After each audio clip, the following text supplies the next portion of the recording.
NASCAR on Fox on the 5th race of the year from the Auto Club Speedway in Fontana, which is about, 60 miles east of Los Angeles, not too far from Hollywood and not too far from San Diego and El Cajon, where Jimmy Johnson is from, the 5-time champ who we heard from a little bit earlier. Now, this track unique, challenges in the groove, trying to manage the scene, so we thought in Double Trouble, Darrell and Michael would star in their own version of Field of Scenes. Man, the cars come down the back straightaway right here. There's some bumps down there. The car starts doing the hoochie coochie. And then you come flying into the corner, and then you hit one of these big patches. You don't know where the thing's going to end up. That's my trouble spot. Where's your trouble spot at, Michael? Yo, brother, I'm over here. I'm in the middle of turn 3 and 4. That's a good place to be, right? Right in the middle of the track. Not according to the race car drivers. They're going to be running high, scraping the outside wall. Heck, they're even going to race off the track, down on the apron. Lots of room, plenty of room, lots of speed. But it all tightens up off turn 4. You get on that exit, you're going to need some space. Could get tight over there. That's my trouble spot, exit of turn 4. And that is Double Trouble. Michael hustled here, put a coat on from the track. But let's show, we have a neat graphic illustrating how crowded it gets in that turn you were just talking about, where 10 cars can fit in there. Yeah, and these cars, Chris, are going to be running 180 miles an hour when they come off this turn sideways, and they all got to merge together. The merging part is what makes me nervous. So is there patience there? Do you just try to get ahead of the next guy? Will that cause wrecks? You're looking around you and you're looking at the sky. What if it rains? I better go. I got to go. Yeah, the race to halfway, very important. If rain does enter into this, as we get halfway, that would become an official race. But so far, it's dry here in Fontana, California. This trio's legions of fans know them as the ultimate comedy trio, and their new movie will be in theaters everywhere on April 13th. Ladies and gentlemen, for the most famous words in motorsports, please welcome the Three Stooges. Maestro. Gentlemen. Gentlemen. Gentlemen. Start your engines. Success. Success.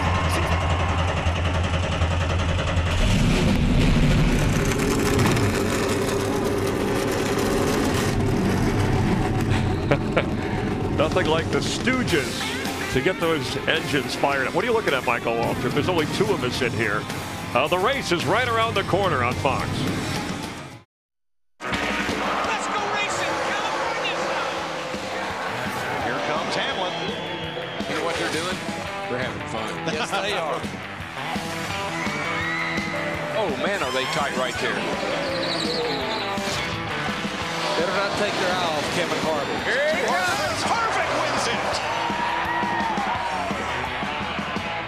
Michael Walter, Chris Myers back here in the Hollywood Hotel getting ready to roll. And the forecast for the Auto Club 400, exciting and fast, presented by 5-Hour Energy. Lots of energy because with the possibility of rain later in the day here, Michael, and you want a rain-shortened Daytona 500, the pressure, and you heard Brad Keselowski talk about it, getting to that halfway point, but not knowing for sure if that's when things could end. Yeah, I had the fastest car in Daytona that day, Chris, but I had to lead every lap. I had to drive like every lap was going to be the last one because I didn't know when the checkered flag was going to come. It was going to come when the rain fell, and that's what these guys are faced with today, being up front all day long. That's why the fans are going to see such a good race today. They're going to be desperate to claw their way to the front all day long. It'll make the mid-race report even more interesting. We welcome in the guys who call NASCAR on Fox for you every week. Mike Joy, Larry McReynolds, and of course Darrell Waltrip, who's now up in the booth. And Mike, we go from that half mile, that short track in Bristol, to a 2-mile race, an extreme change here in California.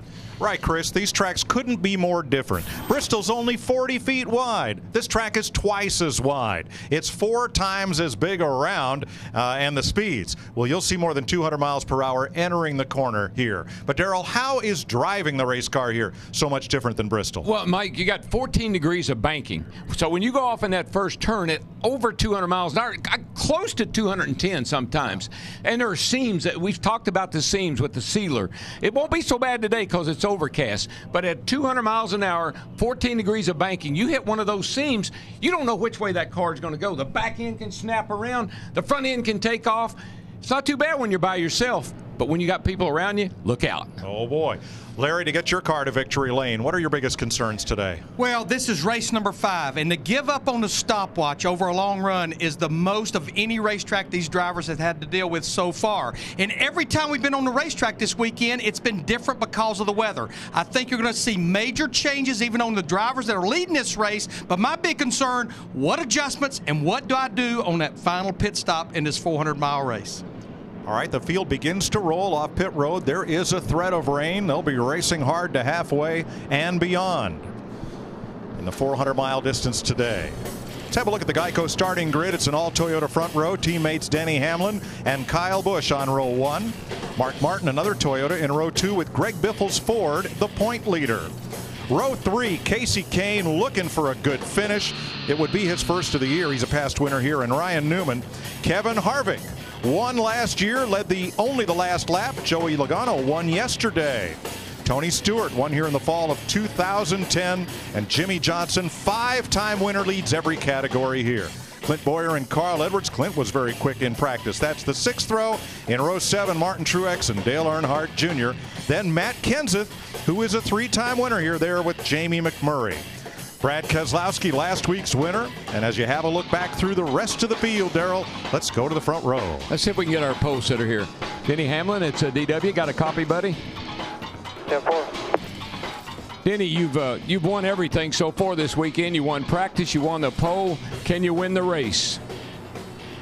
Yeah, our FedEx Toyota is really fast, especially on the short run. 5-10 laps, our car is extremely fast. It's just whether we can keep that over the long haul is going to be the key for us today. But most of these races have come down to shootouts, so I've got the car won today. How's things going with your new crew chief, Darian Grubb? Is that working out well for you? Yeah, it's been good. I mean, he's been the catalyst for our early success, and he's been the guy who's kind of get our team rallied together this early in the season. Everything's learning as we go. Like I say, it's going to take still a little bit of time to get the down pat, but a good start. All right, my friend, put that 11 in victory circle. 10-4, one more. If he can, it'll be the 2nd time this season for Denny Hamlin. Let's get late-breaking stories from pit road, beginning with Dick Berggren. Well, Kyle Busch won his first ever pole here, and also his first Sprint Cup win came at this racetrack. So he's very good here. He will start in the 2nd position, and told me moments before he climbed into the car that he is looking forward to today's race, turning around what for Kyle Busch has been a subpar season. Matt Yoakum. Dick, Kevin Harvick sure likes to make it exciting. 4 of his last 8 wins were scored after last lap passes, including last year here at Auto Club Speedway. Harvick told me the question, though, is when will be the last lap today? Whether a concern, he says the pace is going to be fast. You have to race every lap like it is the last. And he says, but the guy who's going to have the most pressure, right over my shoulder, his crew chief, Shane Wilson. That's the guy that's got to pull out the best strategy of all. Chris Devoda? Look on a map and it says we're in Fontana, but it should be called Johnsonville. 5 wins total, 4 in the last 8 at this racetrack. Why is Jimmy Johnson so good here? Because it's a place where a driver can move around. They can experiment. They don't have to settle. And when you're a driver as good as Jimmy Johnson, more room to run just means more chances to win. He is racing for a 6-pack, his 6th Fontana win. Steve Burns? Well, Krista, Brad Keselowski comes off a big win at Bristol. Now this race team, led by crew chief Paul Wolfe, thinks that they've had a legitimate shot to win just about every race. The numbers don't reflect that, but Paul Wolfe saying today's race will be a huge barometer as to how much this team has improved. They expect good things today from Brad Keselowski. Where in the heck is Jeff Hammond? Well, Steve Burns, I'm on top of the Fox Box, man, where I belong. We'll be watching this race from high above the racetrack. And the thing is, Matt Yoakum's already talked about it, the 29 car. Well, we're going to have a bird's eye view of that 29 team and how they perform on pit road today. We're going to break it down and show you what they did right and what they did wrong. Mike? Thanks, Jeff. Ready to race in Southern California. The weather is advancing from the northwest as we get ready to go here. Lights still on, flashing on the pace car. And Mount Baldy is still a little difficult to see already with the advancing clouds. mostly cloudy. Now, an hour before driver introductions, it was a cloudless sky and full sun here. So the weather's advancing. Teams are aware of it. And I'll give you a good show here for as long and strong as we can for 400 miles, 200 laps around this 2-mile speedway.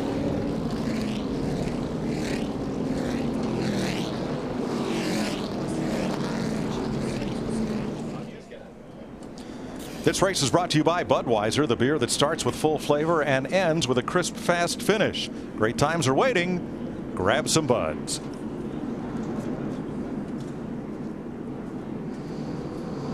Whether or not, got a feeling we're just in for one of the best California races that we have seen. You can run 3, 4, and yesterday even 5 wide at this racetrack.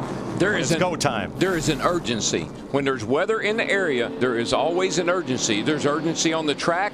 These crew chiefs, they got to step up their game, make quick decisions. Today is going to be all about getting it done and getting it done in a hurry. Pit road speed 55, fuel window just inside of 80 miles. We'll go 200 laps today. And Mike, you talked about how much wider this racetrack is than the short track at Bristol last week. I'll promise you at the start of the race and every restart, these drivers will use every ounce of the width of this track. Actress Christy Swanson has the green flag in hand as we are ready to go for the NASCAR Sprint Cup Series at Fontana, California. I'm not one who believes that past is prologue, but an interesting statistic: in 22 races here, the driver who led lap 1 has never gone to victory lane. My. I wonder, maybe I ought to call up Denny Hamlin and tell him. Back it down? Or Kyle or somebody. Back it off, guys. Back it off. All right, here we go, Darrell. Yes, sir, man. We're out here in Southern California. Boys have been anxious to get this thing going. Want to beat the weather, beat the track, beat each other. Boogity, boogity, boogity. Let's go racing, boys.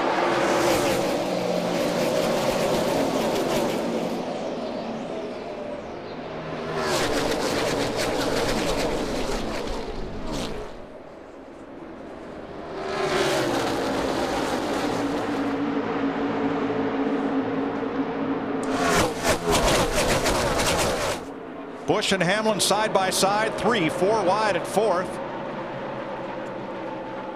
Mark Martin in the picture. Greg Biffle's Ford, the number 16. Who will lead lap 1? He wants that 1 point for leading a lap bad. They'll drag race to lead this lap right here. It's Hamlin. That could be the finish right there. But it would break that statistical thing about, you know, leading the first lap. Well, it's about time. Biffle tries to thread the needle between the two Toyotas. He's got a good run. Lined up behind Kyle Busch now and looking. I tell you, Greg Biffle's kind of got an attitude right now. He's leading the points. I think he doesn't feel like he's getting enough love. You know, I think he really wants to show everybody, hey, I'm not only consistent, I'm bad, fast, and want to win. Ryan Newman coming into the picture from 4th as Mark Martin slides to 5th. Brendan Gaughan on pit road. Jimmy Johnson coming side by side with Mark Martin. That's for 5th. The 05 time, Jimmy Johnson started back in 10th in that 48 car. He started moving forward the minute they dropped the green flag. And look at the wad right behind them. Casey Kane, Joey Logano, Kevin Harvick in the 29, Tony Stewart the 14. That's what you like to do if you're Jimmy Johnson. Look at that wad behind me. Kevin Harvick on the bottom, chasing after Jimmy Johnson. Tony Stewart following suit. Well, that bottom it's the shortest way, and you can really get position on a guy if you can drive off in there hard enough and the car will stick. Carl Edwards drops behind Stewart on the low side. Pretty interesting that Kevin Harvick and Jimmy Johnson are nose to tail. Second place, Greg Biffle. Could not pass Denny Hamlin going into turns 1 and 2. You know, you look at Greg Biffle in that 16 car, our points leader. He's qualified in the top 10 every race this year. But Krista, the biggest thing, he wants to get the victory lane. Boy, does he ever, Larry Mack. Talking to his crew chief, Matt Pusha, this morning, he said the problem for us is just not having that grip, especially the first few laps of a run. Expect us to take about 3 or 4 laps before we find the grip and can make it stick. Greg Biffle just came on the radio and said just a little loose. You know, this is rather technical. But a shock package here is a clue to having a good handling car. Handling those cracks that we were talking about, the sealer, handling the bumps. If you get an aggressive package, you'll be fast for a little while. But if you got a package that's kind of gentle and will ride those bumps, you're going to be good over the long haul. You're going to take better care of your tires. 202 miles an hour into turn 3 for Matt Kenseth. That's hauling the mail. And that's, as I said in the open mic, that's 14 degrees of banking. And not a whole lot of banking there to hold you or catch you. Take a look at it down this longer front straightaway. I think we'll even see faster speeds with Matt Kenseth. It's always faster down the front. Front straightaway longer than the back stretch. 206. Wow. That would be 206. It can be. And not slower than 150 miles per hour off the throttle in the middle of the corner. Yeah, well, that's the thing. When it's overcast like this, you can get back. These turns are so big, you get back in the throttle so quick. That's why you go so fast down these straightaways. Hello, Newman. Ryan Newman battling Greg Biffle now for third place rather. Kyle Busch, Denny Hamlin, Biffle, and Newman. I think Newman is, and that team is, that's another team that wants to kind of break out of the shadow of their owner. I think they really want to step up and say, look, Tony won the championship and races. We can do the same thing.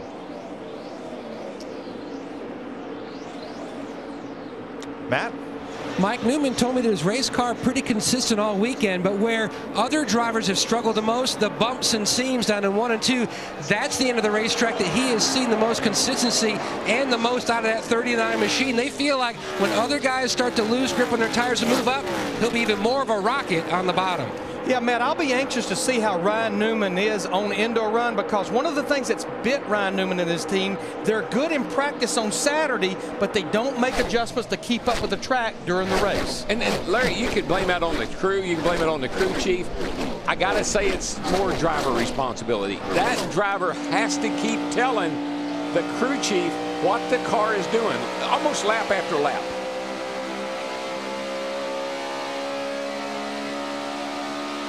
Reed Sorensen has joined Brendan Gaughan in the garage. 7 laps into the race. Darrell, this is good to see, Darrell, because I know you and I were concerned about Dale Earnhardt Jr., the comments he made at the end of practice yesterday. Started 14th. We just was riding with him. He's cracked the top 10 now. He has, but if you notice, he's going where nobody else is right now. I mean, he is scraping that outside wall, and there's some grip up there, but there's also some danger up there of getting into the wall. From Jimmy Johnson's car, you see Tony Stewart and Kevin Harvick battle just in front of him for 6th place. Let's go back to lap 1. Was this perhaps what we'll see at the finish of this race? Could be. 8 laps complete. You're watching NASCAR on Fox. The Auto Club 400 on Fox, presented by 5 Hour Energy, is sponsored by the Auto Club. We are always with you. By DirecTV. If you call yourself a sports fan, you got to get DirecTV. And by 5 Hour Energy. Denny Hamlin led the first lap. Kyle Busch led the next 12. We're 13 laps in.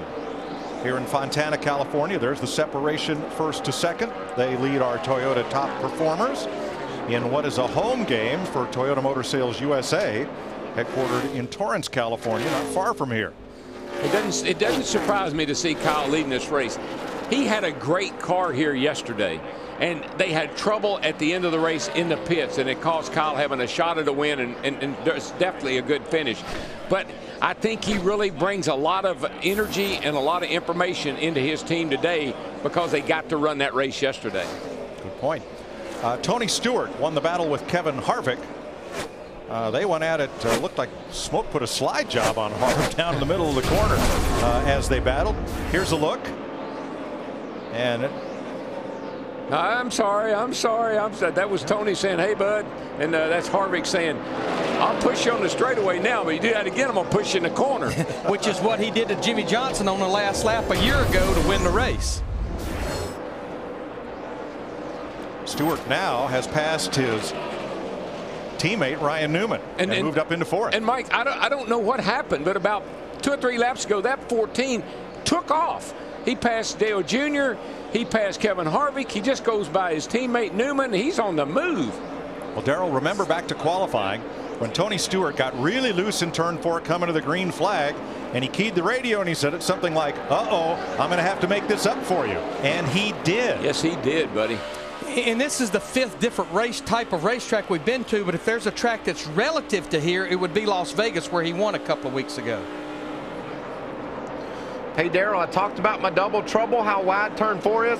I talked about the guys being off the racetrack. I've never seen anyone any lower than Jeff Gordon. Did you see me? He was all the way on the apron. Is that out of bounds? Is he going where he's not supposed to? Oh, no. As you know, there's no out of bounds here. You can go wherever you want to. Just don't get out in the grass. I wouldn't recommend that. But there's 2 places around this racetrack where there's grip and the track's not so rough. One on the apron, and the other right up next, inches off of that wall. That's the 2 places where the track's the smoothest. I'm going to have to change. We can fit 11 cars across turn 4 now, because I didn't factor in them going all the way off the track like Jeff Gordon. Good point. Jimmy Johnson, Kevin Harvick now side by side as they race for 6th and don't leave a lot of room between them. It's just fun to ride along beside someone, looking over at the car and just seeing how much the car sinks down in the corner. Don't have a lot of grip here, not a lot of downforce, but the car still sinks way down in the corner. Now, we listened in on Kevin Harvick after that little skirmish with Tony Stewart. Well, he's waving his arm out, but if he wants to wave his arm, I'll just shove him. Tell him to keep his arms in his window. I didn't do anything wrong. Now, I don't know if he's saying thank you or what.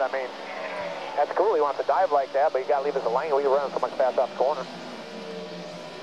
I think what smoked 2 things. First of all, he says, man, it's early in the race. Give me the position. Second of all, he's saying, hey, dude, I'm sorry I slid up in front of you like that. But always like what Buddy Baker told me a long time ago. I said, what do you do when a guy shakes his fist at you like that? He said, knock the heck out of him. When he only has one hand on the steering wheel? That's right. He said he'll pull that other hand back in a hurry. Well, you know enough about driver psychology. That wasn't a fist. It wasn't a single digit. It was an open hand wave. And that's kind of like an I'm sorry. Didn't mean it. That's okay. It's an apology. Yes, agree. Evidently, Kevin didn't see it that way. No, evidently. 20 laps under green. Kyle Busch has led all but one of them so far. The Auto Club 400, presented by 5 Hour Energy, is sponsored by Sprint, proud sponsor of the NASCAR Sprint Cup Series. By Pizza Hut, order the new $10 dinner box today. And by Dodge, visit your local Dodge dealer today. 23 laps complete. Kyle Busch still leading. Let's have a look inside the NASCAR Sprint Cup Series, brought to you by Sprint. Greg Biffle has the fastest lap of the race of the 23 we've run so far, and Kyle Busch has led all but 1 lap. Get unlimited access to the Sprint Cup Series with live in-car audio and real-time stats available through the NASCAR Sprint Cup mobile app on your Android-powered device. Learn more at sprint.com/speed. Mike, why do you think he didn't want to lead that first lap? Well, it was that statistic. Maybe he knew that the first lap leader has never gone to victory lane here. I'm just saying. I don't know. We'll see. Steve? And Mike, the update from the pole sitter, Denny Hamlin. He's saying his car is a little bit tight on throttle. His spotter, Chris Lambert, had an interesting observation. He said, hey, in years past, get your right side tires on that 3rd seam. That might help you turn. Steve, also, this is where these drivers are going to start really getting a feel for what their race car is doing, because we're 2/3 of the way through this fuel run here at lap 24. And we can watch Tony Stewart, and once he gets within the distance he is now, maybe even a little further back, when he started feeling the effects of the draft. At 200 miles an hour down these straightaways, you really can feel the car really start to pick up when you pick up the draft of the car in front of you. Really helps you close right up to him. And the weather is changing, Darrell. The last bit of full sunshine is on the San Bernardino Mountains to the east of us. The track is clouded, the ceiling is dropping, and Jeff Hammond, what's happening to the temperature and the climate and everybody's mood down there? Well, right now, Mike, everybody can feel the definite change in the weather. It's gotten cloudy. You think about it, the very drop of the green flag is hot and sunny. All of a sudden, the cloud covers come over. The temperature feels like it's dropped about maybe 10 or 12 degrees.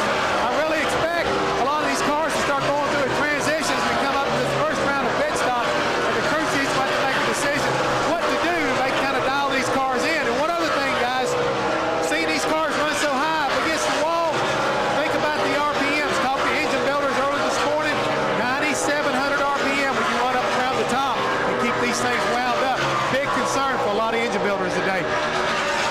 you know, it's a shorter race. That's good news. It's 400 miles, not 500 like it used to be.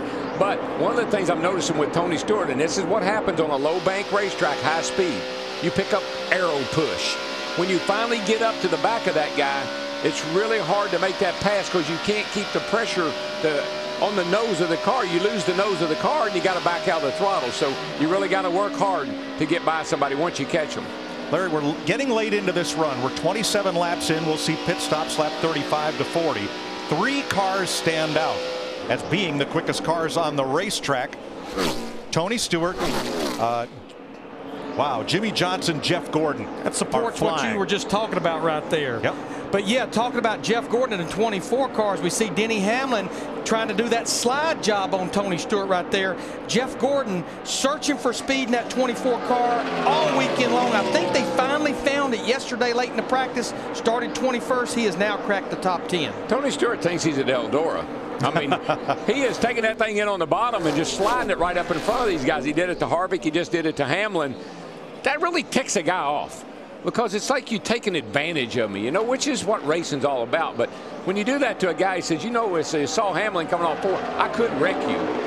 I couldn't stick that nose in there. If you haven't been to Eldora, it's a half-mile dirt track in Ohio. Kyle Busch has opened it up by 1.1 seconds. His lead is shrinking to Tony Stewart now that Stewart has passed Busch's teammate Denny Hamlin. Yeah, there's no question that Smoke's got a couple of tenths on everybody right now. He's the fastest car. David Stremme has made a pit stop. That's a little early to be a scheduled stop. Mike Bliss is in the garage along with Scott Riggs, Reed Sorensen, and Brendan Gaughan.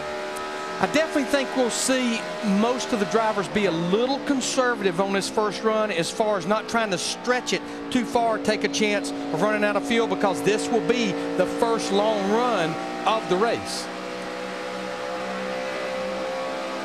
30 laps complete. Next time by, Kyle Busch has led all but the first lap, which went to Denny Hamlin. Stick around, folks. Green flag pit stops coming up. The Auto Club 400 on Fox, presented by 5 Hour Energy, is sponsored by AT&T, the nation's largest 4G network. AT&T, rethink possible. By McDonald's, I'm loving it. And by Napa, Napa know-how. Green flag pit stops have begun. Krista? Casey Kane's been complaining that the right rear of his race car is super loose. The team said expect it to be loose, but not this bad. Dick? And Mark Martin, just a minor adjustment to that race car. The problems they've been having, believe it or not, wheel spin at high speed. Wow. That can happen with these bumps on the racetrack, and if you have an aggressive package, it can cause you to spin the wheels. Krista? Greg Biffle's car was loose to start the race, then it swung tight. An air pressure change, that's what they're going with to try to give him more grip. Matt? Jimmy Finney's biggest concern before the start was that his driver Kenton, because the track would change, it would swing the other way to loosen. That's exactly what happened. No grip on exit, big air pressure change and track bar adjustment for the 17. Carl Edwards in, Montoya in. Here comes Kyle Busch and Denny Hamlin pitting together with Tony Stewart, Kevin Harvick, Jimmy Johnson, Jeff Gordon, Ryan Newman. All the leaders are in. Dick? The decision as to whether to pit early or pit late was left up to Kyle Busch, the driver, who has been leading so many laps. Just minor adjustments to this car. It has been fast. Denny Hamlin stops. He's saying that his car is tight on initial throttle. They will make a chassis adjustment on the number 11 of Denny Hamlin. Jimmy Johnson done. So is Newman. Here comes Jeff Gordon firing out of his pit after 4 tires and fuel. Regan Smith, too fast exiting pit road. He's had to do a drive-through penalty. A little bit slow on the 24 team. I'm not sure if they had a problem or not, but he's a little slow getting out of the box. There you see the 34 car of David Reagan has not pitted. He's about the only driver on the lead lap that's not pitted, so he'll get that 1 point for leading at least 1 lap. Second-generation racer. Why is that important? If you want to try to stay in the top 35, every point is important. And now Reagan will surrender the lead, come to pit road, and that will hand command of this race back to Kyle Busch, who last year led 151 laps of this race and finished 3rd. Yeah, he got chased down late by the 29 and the 48. Looked like Kyle had the car to beat last year. We'll see how it goes today. Before pit stops, Kyle's lead over Denny Hamlin was a little more than half a second. It is now 3 seconds. Yeah, he did all that. The crew did a great job, but he did an awesome job getting on pit road, too. Take a look right there. The crew, what that is, that's the actual pit stop itself right there. You can see well over a second difference. Denny Hamlin did a little better job getting on and off pit road, but because that crew was quicker, there you see that 1 second that Kyle Busch was a little quicker than Denny Hamlin. Yeah, Kyle came off the track really fast. I mean, he smoked the tires to get down to pit road speed. Pretty good at that. We're caution free at 37 laps, and one of the big topics so far has been Tony Stewart dive bombing into the corner and then sliding up in front of the car he's trying to pass. So we put it all together for you. And this is what we call a slide job. You see at the top up there, he goes by Denny Hamlin. Now you're going to see something with both drivers, Hamlin and Harvick. Neither one of them liked it. Hamlin right there said, I could put my nose back in there, buddy. And right here, you see Tony say, hey, dude, give me a break. I'm sorry about that. Kevin Harvick said, I'm going to shove you down the straightaway. I'm going to shove you in the wall. You do that to me again. Drivers don't like to be taken advantage of like that. Yeah, we cycled through those green flag pit stops in a period of about 5 to 6 laps. Every driver taking 4 fresh tires. Now, in Tony Stewart's defense, in each case where he made that pass, he drove away from the other car. He was quicker. Tony did nothing wrong. It just aggravates the guy you do it to, because the guy you do it to says, I could cause you a problem if I wanted to. Right. Going to be 3 wide as Kyle Busch laps teammates Landon Castle and Travis Kvapil. That's a couple of drivers fighting to stay in that top 35 in owner points that Darrell was talking about. When we leave here, we go to the current top 35 in owner. BK Racing crew chief Doug Richards said, if we can just come out of here with a top 20 finish, I'll be really happy. No, we've mentioned this a number of times, but I think those guys, where they started at BK team, where they started and how they're doing, I think they're doing a pretty good job. Joe Gibbs, the owner of the 18, the 11, and Joey Logano's 20. Hard to believe, but this is the only active track in Sprint Cup racing where he has not gone to victory lane in the Cup Series. Welcome back to the Auto Club 400, presented on Fox by 5 Hour Energy. You just saw the leader, Kyle Busch, go past. Right there, Denny Hamlin and Tony Stewart. Nose to tail for second place. Greg Biffle is 4th, Jimmy Johnson 5th, Jeff Gordon and Kevin Harvick and Ryan Newman. I think they tightened O'Hara. Well, let's see who's going to do what here. Here's another dirt track guy going to do a slide job on the Kevin Harvick. He'll get mad about that pretty soon. Real mad. Here he comes. He said, now look, your boss did that to me too. Can't quite get to the rear bumper of Ryan Newman. 4th place battle. Jimmy Johnson carrying the colors of his charitable foundation on the number 48 Chevrolet this week. Johnson from nearby El Cajon. He and his wife Shanny do a lot of charitable work down in the San Diego area and elsewhere. And this is a home game. You walk through the grandstand here or behind the grandstand on the way to the booth. No other racetrack do you see so many people wearing Jimmy Johnson colors as right here in his native Southern California. You know, I really think, you know, now that the penalty, Chris, you got something on the 48? Yeah, Darrell, Jimmy Johnson started this race. He said the higher on the track he got, the looser he got. You know, he's been pleased with the car all weekend, but they've been surprised that they just haven't had the speed they thought they should. Well, he has speed now, but he's still trying to find that handling. They made a pretty major adjustment on that stop. 2 rounds in that race car. Yeah. Well, let's see if it's deja vu all over again between Tony Stewart and Denny Hamlin. Hamlin's going to be ready for it this time. Stewart goes low. Well, that's not a slide job here. This is just you're one groove and I'm another. It's not so much a slide job here. It's that when you overdrive the corner and slide up in front of a guy. That's a slide job. Catching Hamlin 1 lap ago, Stewart was 2/10 quicker. Maybe 2/10 isn't quite enough. But it's almost like, Darrell, when another driver catches a driver like Tony Stewart did, now it looks like he's going to complete the pass here. because he kind of takes your line away. It just takes you a while, I think, to set him up, doesn't it? Well, the guy, Denny Hamlin, knows that Tony is overdriving his car to make that pass. And I know what Tony would be saying, and I know what Hamlin's probably saying. Why do you want to take a chance like that this early in the race? But then remember, it might rain. Yeah, a look to the northwest. The clouds are advancing. Mount Baldy no longer visible to the near northwest. And we're 48 laps in, 152 to go. What we just saw with Denny Hamlin in the 11 coming through 3 and 4 is exactly what Michael Waltrip was talking about. Denny was all the way down on the flat, looking for a little bit more grip down there through 3 and 4. He's going to make a super duper slide job from the very bottom of the apron all the way to the wall. Stewart to second. Jeff Gordon and point leader Greg Biffle battle for 5th. I think they made some nice adjustments on that 24 car on that round of pit stops.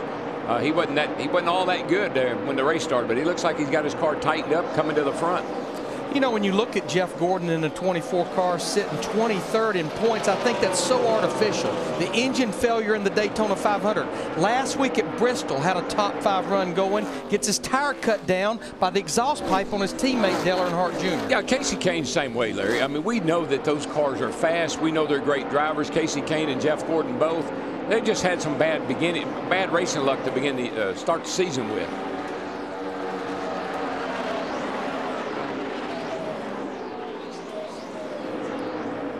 Mark Martin started 3rd. He is running in a comfortable 11th right now in the 55. I don't know how comfortable he is, though, Mike. I got a note a little bit ago that he was too loose to run the bottom and too tight to run the top. And so Mark is just really fishing around right now trying to find some place where the car is good. But look at this shot. Watch his eyes. He'll glance up at the mirror, see him working the wheel, see him bouncing around a little in the seat. He's taking a look down at his gauges. Coming up off the corner, he ought to look back, see if it's clear. There you go.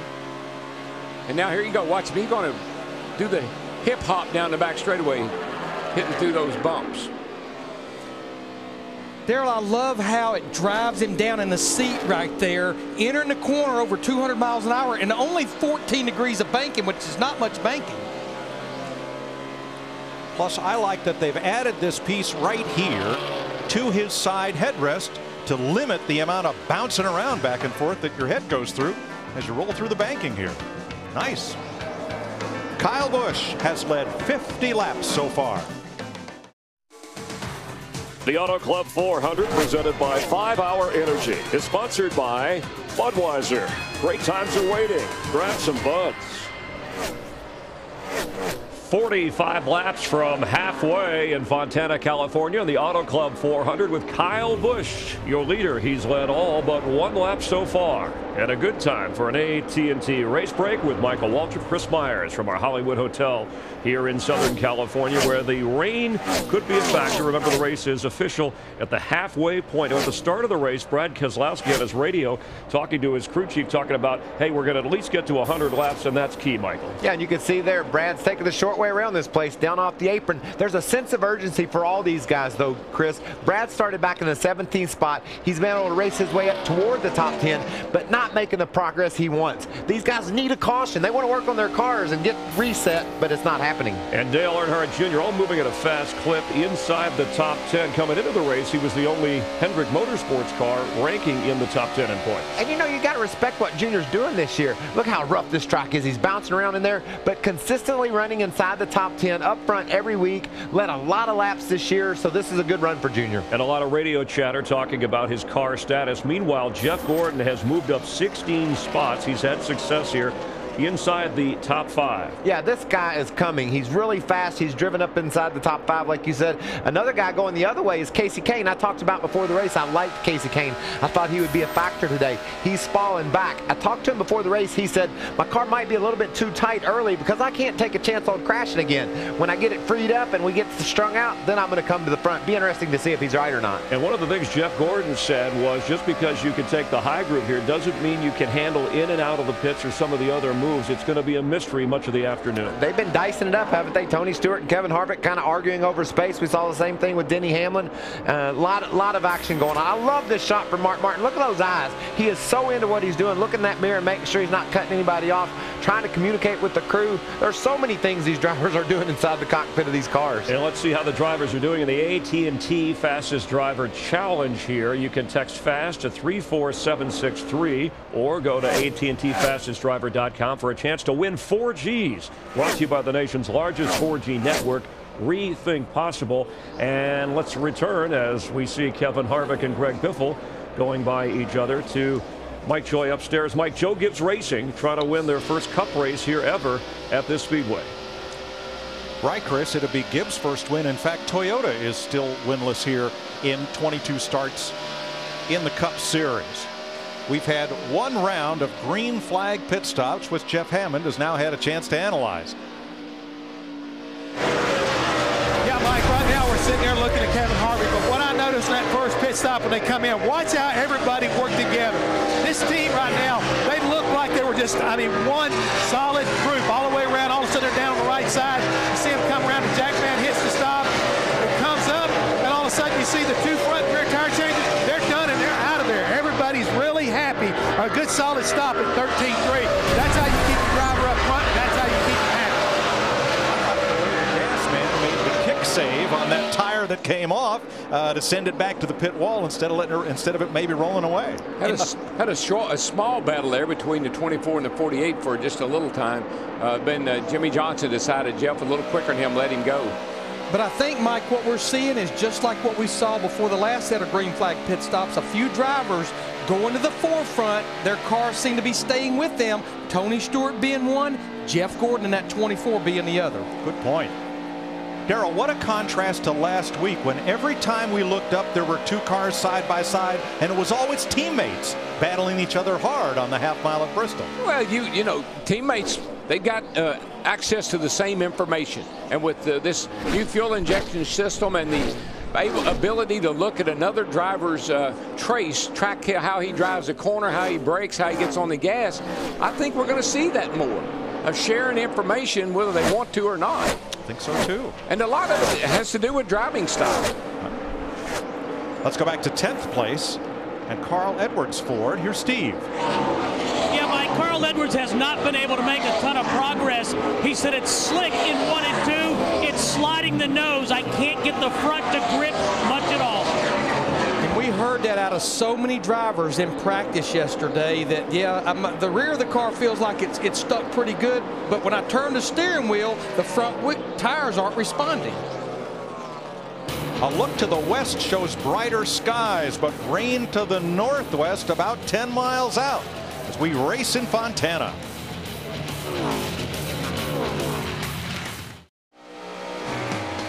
Race fans, join the Dew Crew on Facebook and take part in real decisions affecting the 88 team. Get a special look behind the scenes, earn points, win exclusive prizes and gear. Joined by March 30th for a chance to win Dale's fire suit from today's race. Get the Dew Crew app now, only on Facebook. Second round of green flag pit stops. We've been green all the way so far, Dick.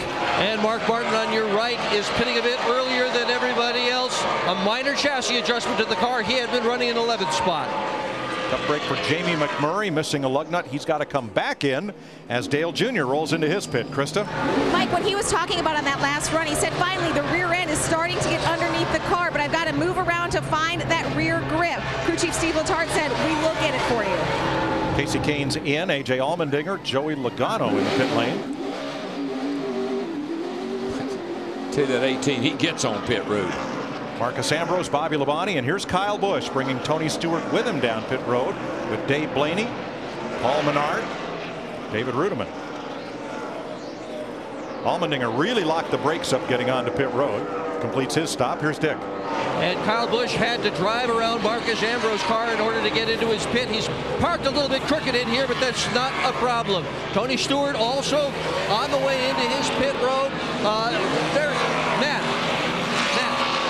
And a little bit of a longer time on that left rear of the 29 of Harvick. He said the car was a little bit worse on that run, although he changed his line. One reason why they lost him that time, they pulled a spring rubber to try to help him on the racetrack.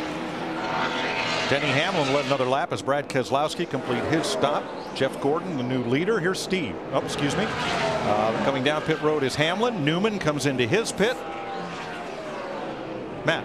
Ryan Newman said we need to take a look at the grill and see if there's debris. The water had climbed up to 230 degrees. The car too free on exit. He waved off the chassis adjustment, Steve. Well, Matt, Denny Hamlin's car really hasn't changed much since the start of the race. They're going to make another chassis adjustment. He said it's a little bit better, but it's still tight. Matt. Good stop for Matt Kenseth so far. He says 40% through the corner. The car is tight, but then it gets way too free on exit. Significant air pressure and slight chassis adjustment for Kenseth. Bobby Labonte too fast exiting pit road as Jeff Gordon comes to the pit lane. He's already led a lap today. And Jimmy Johnson becomes the new race leader. What this set of green flag pit stops do, what it'll do for them, Dick, is it puts them where they can get to halfway. And that's the game plan for absolutely everybody, Larry. They are all thinking halfway. A minor adjustment for Jeff Gordon, who is loose in and out of the corners as well. He is motored to the lead from his 21st starting position today. There is a line, no, make that a wall of rain, about 10 to 12 miles to the west of us, of which all the spotters on the roof are very aware, as Jimmy Johnson comes down pit road, and he'll give the lead back to Kyle Busch. Krista. Well, we know how important bonus points are. Jimmy Johnson staying out to lead that lap, getting those important points. They have not found the handling they want on this car. They made an adjustment on the left side of the car the last stop. This time, rounds on the right side. Crew Chief Chad Canal is telling his driver, just hang in there. We will get you fixed up. I will let you find your rhythm. Thanks, Krista. Joey Logano down pit road. And Kyle Busch once again is the leader. The reason the halfway point of this race is important is that even if it rains, NASCAR has the option of waiting out the rain and restarting the race. But the important thing is, once we get past the halfway point, this race will be over today. One way or another, we would not come back tomorrow. Well, if it rains 10, 15 miles away and it's only moving 5 or 6 miles an hour, we got it. 29 laps to that halfway point. Martin Truex Jr., Brad Keselowski. Truex has NHRA star Ron Capps in his pit this weekend holding the signboard. And met Ron's son this morning, who looks to be about 5 years old. He's at his very first NASCAR race. In the garage, his eyes were as big as saucers. He was having a great time. Yeah. And I think, look at those two drivers. That just shows you the difference in Auto Club Speedway at 2 miles and Bristol at a half mile. Keselowski, the winner from last week, Martin Truex Jr. in that 56, finished a strong third for Michael Waltrip Racing. This racetrack, you have to have your act together. You got to have horsepower. You got to have aerodynamics. You got to have handling, and you have to have an aggressive driver. And that's what it takes to be good at this place. Kyle Busch has led all but 4 laps. Denny Hamlin led twice. Jimmy Johnson and Jeff Gordon once each for 1 lap at a time. As Kyle tries to give Joe Gibbs and Toyota its first win here. These two guys right here have been going at each other quite a bit. Yeah, Dale Jr. Chevrolet and Greg Biffle's Ford battle back and forth. Right now it's for 6th place. They're about 16 seconds back of the leader. Well, that's two drivers that very badly wants to win a race. Greg Biffle hadn't won since the fall of 2010. Dale Earnhardt Jr. hadn't won since June of 2008. But they're doing what they're doing what they've been doing every week. They're running 5th, 6th, 7th back in there. They're getting, you know, good top 10 finishes, but they need to get up there and win some races. Carl Edwards in the 99 started 12th. He's running 10th, having difficulty advancing. They just reported it is raining at the airport, bud. Raining at the airport. I don't have a flight scheduled for today, so should be all right. Now that's he just Bob wants Osborne. to continue to mess with Bob Osborne, his crew chief. I don't know who messes with. I don't know if Bob's messing with Carl or Carl's messing with Bob, but they're always playing games. Bob's talking about the Ontario, California airport, right, which is only about 6 or 7 miles away. We're trying to get to 200 laps, 400 miles. Are we racing the track or are we racing the rain? The Auto Club 400, presented by 5 Hour Energy, is sponsored by Chevrolet and their award-winning cars, trucks, and crossovers. Let's have a look at our 5 Hour Energy race summary. Kyle Busch has led all but 4 laps today. We've not had a caution flag, so he has been lapping cars at will. 21 on the lead lap right now. The last of those is Montoya. 5 lead changes, most of those occurring during green flag pit stops. How do you watch? What if you were sitting down there by the start finish line, those cars were going by that fast? It'd break your neck trying to watch them. Whoa, whoa, whoa. Look at that. That's 200 mile an hour. Jamie McMurray is in. He had a loose or a missing lug nut earlier, had to make a second stop on pit road during that last exchange, and now he's back in. Yeah, what would concern me if he had a loose wheel just a little bit ago is he possibly got some lug stud issues, felt the vibration, had to come back to pit road. Well, the Interstate Batteries Toyota has been flawless as Kyle Busch tries to give his car owner Joe Gibbs and Toyota their first ever victory at Auto Club Speedway. But Tony Stewart right now is 0.2 of a second a lap faster than Kyle and has got it closed down to 1 second. Here's what I see. Kyle is really good on this. When he comes in against 4 tires, he really takes off. Tony, it takes a few laps for his car to come in and he can start making up time. That's going to work in Kyle's favor if we don't get any late cautions. I don't know about Tony. If it stays green, it might pay off for him. How about Denny Hamlin now? Hamlin led all categories of practice, won the pole and runs in 3rd. Jimmy Johnson has such a stellar record at this track. His average finish of 4.5 in all the races he's run here is his best record at any track we run on. And with the penalty at Daytona, this is truly the first weekend that they have been controversial free. Everything's good to go now. They won the appeal. Jeff Gordon is the biggest mover in this race. He started back in 21st. He's running in 5th. And Dale Jr. has come up to 6th from 14th. Krista? Well, and normally, Mike, 14th wouldn't be anything to write home about, but Steve Letarte said we were so bad qualifying here last year that we just wanted to get in that top 15. When Junior qualified 14th, Steve told his driver, we can do something with that, and he certainly has today. They are on the move. And we are Junior yesterday afternoon. Last practice, suggesting some things to do to the car, which were pretty major changes, but apparently Letarte was able to get it done because that car looks a lot better today than it did in final practice yesterday. It does. Ryan Newman 7th, Greg Biffle 8th, and Carl Edwards 9th. Biffle started 4th. He's drifted back to 8th. Any concerns there? Well, what it tells me is they maybe are not making the adjustments for Greg, keeping up with this racetrack, and right now we're only 17 laps away from pit stops and halfway. I think these guys are in a box, so I think they're afraid to do too much and lose time on pit road, knowing the rain's coming. Now here's Kevin Harvick, who has slid back to 10th. Why, Jeff Hammond? Yeah, Mike, we'll take a quick look right here. The bottom stop was the first stop. To me, was flawless, and the guys did an excellent job. Now, the second stop, when they came in, everything was good on the right side, but when they came around to the left side, the main thing you got to watch, folks, watch the tire changer in the rear. At the bottom of the screen right now, he is trying to pull a rubber out to make that car free it up a little bit to try to get Kevin a little bit better as far as that's concerned. Now we got lead change. Stewart to the front. Kyle comes right back to the bottom. Montoya just ahead. Who's going to have this into turn 1? Looks like Stewart's got the best line on the outside right there. And his car, Stewart's car after about 10, 15 laps really comes alive. It's like he hits the afterburner. Kyle, on the other hand, he starts to lose a little speed after about 10 or 15 laps. And we know one advantage that Kyle Busch has had is the way he's been getting onto pit road during these green flag pit stops. He's been smoking them on pit road. Now here's Kyle having difficulty lapping Montoya, who's really working hard to stay on the lead lap.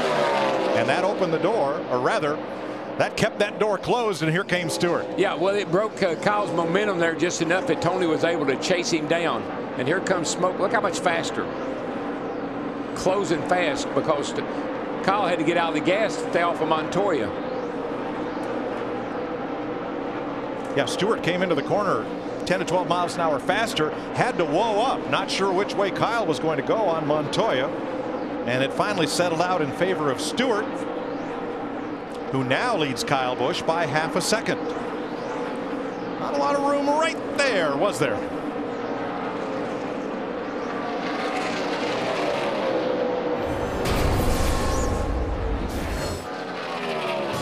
Tony Stewart trying to drive away and drive toward halfway in California.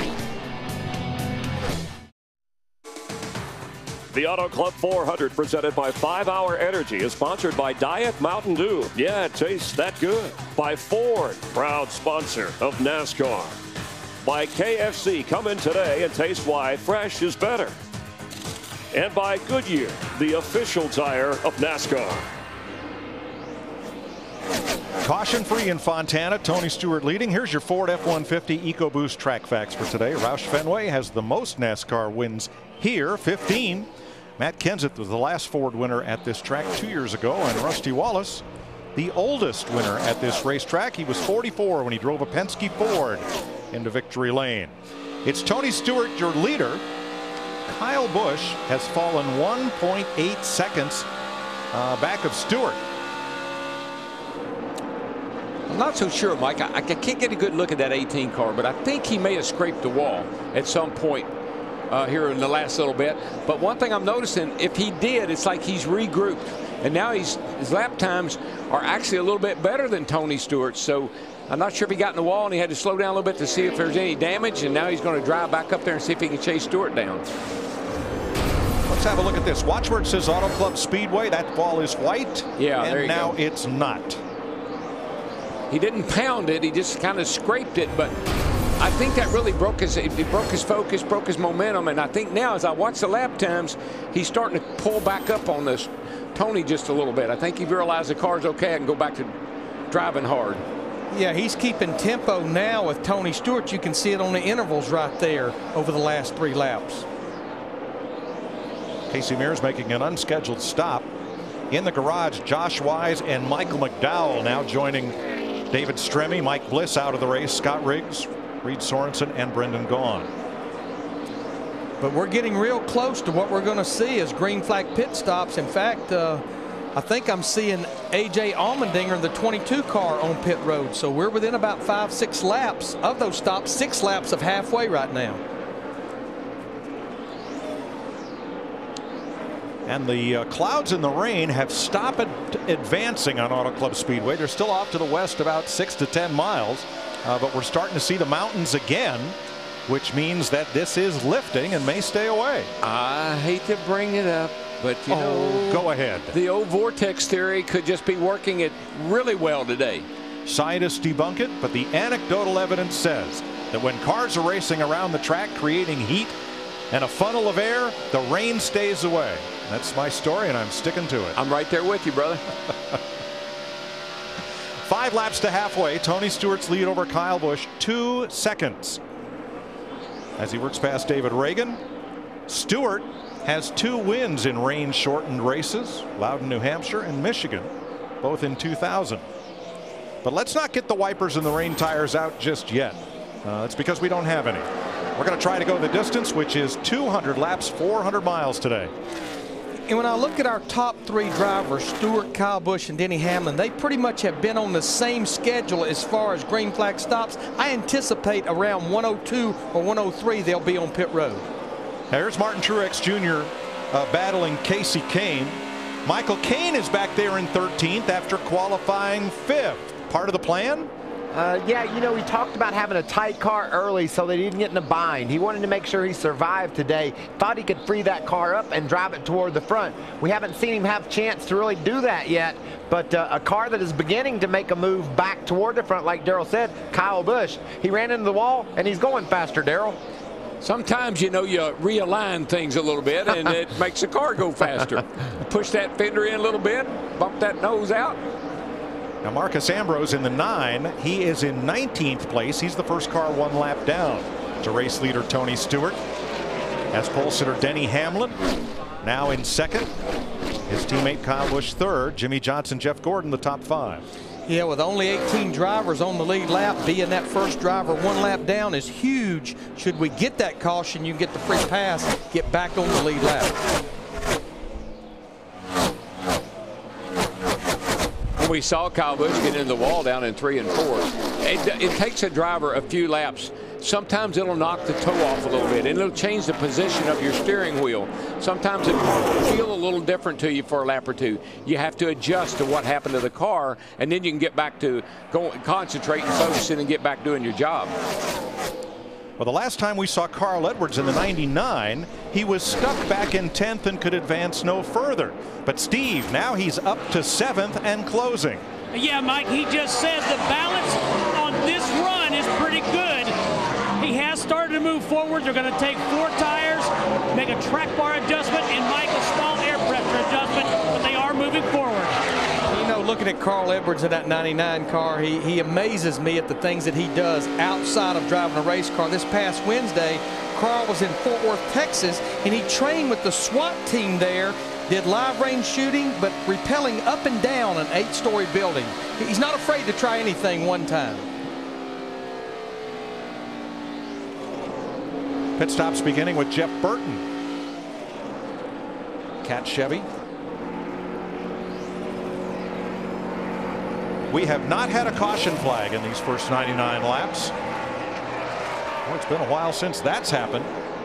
Might have been Texas last fall. We had a long green flag run to start the race. And here we come to lap 100, and the cross flags will be a welcome sight for everyone in the NASCAR garage area, and there they are.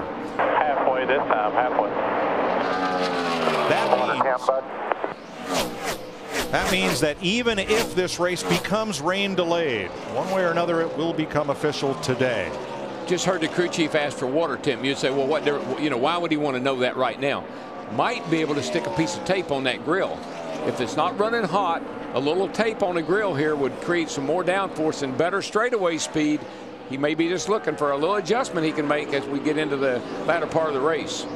Martin Truex in along with Regan Smith as green flag stops get going here in earnest. Clint Boyer is in as well.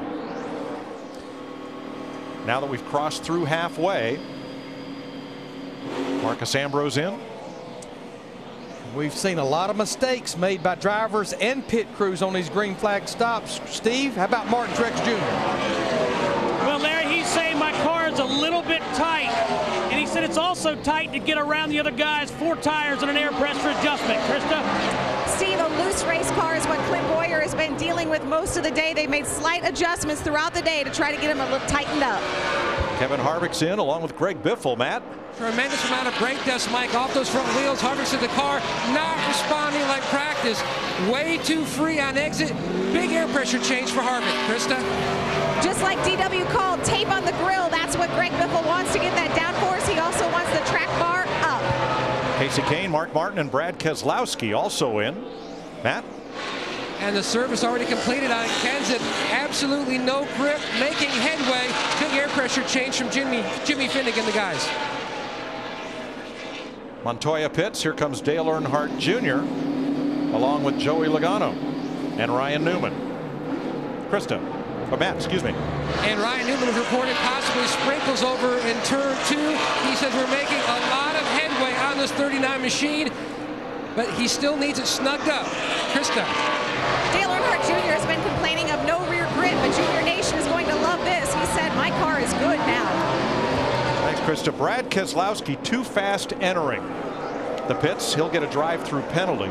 In last year's race, there were only 2 speeding penalties the whole race. Today, we've already had 4. Regan Smith, Bobby Labonte, Joey Logano, and now Keselowski. Carl Edwards, Paul Menard, both on pit road. Here's Steve. Carl Edwards saying that his car has gotten better. Now, Mike, the adjustments this time, 4 tires, a packet full of fuel. They're going to make an air pressure adjustment, and they're going to make a track bar adjustment for Carl Edwards. He's saying the balance on his race car is getting better. They also take off a windshield tear-off. 4 tires for Carl Edwards. So the front 5 have not pitted.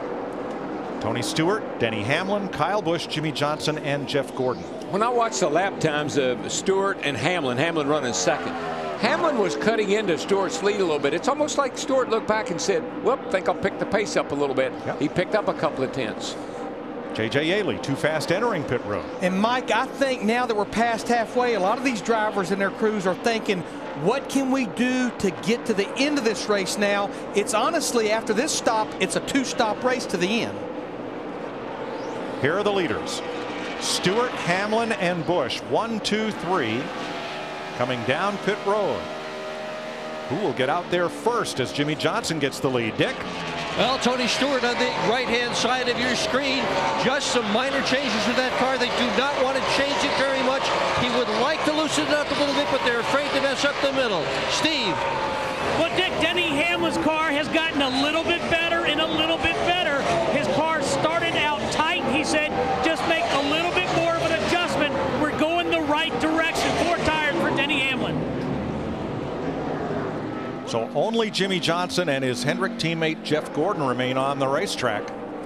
Everyone else has made this pit stop between lap 100 and lap 105. Now, also not yet pitting A.J. Allmendinger was one of the first in, so they've all been in. Krista. Mike, Denny Hamlin going in the right direction. Well, so is Jimmie Johnson. They've been making big adjustments. 2 rounds on each of the last stops. A smaller adjustment here. They are moving forward, and that's what they want. Is it's a 4-tire change for Jimmie Johnson. Kenny Schrader makes his stop along with the 2 BK cars. Landon Castle's car stopped on pit road. Looks like they may try to turn him into the garage area. Well, we've run over 200 miles here, as we've seen, over 200 miles per hour, a lot of RPM. You go that long, it starts getting a little bit tough on these engines. Yeah, that old engine, the tongue will start coming out that tailpipe, tapping you on the shoulder and say, hey, man, give me a break. Not that kind of break. After leading for the second time today, Jeff Gordon comes to pit road. Dick? And the fact that he has been able to stretch his fuel to this point, Mike, may prove important later in the day as the rain comes nearer. They are going to try to get the car so that it will run better in the bottom. The bottom lane is where Jeff Gordon says he is being beat.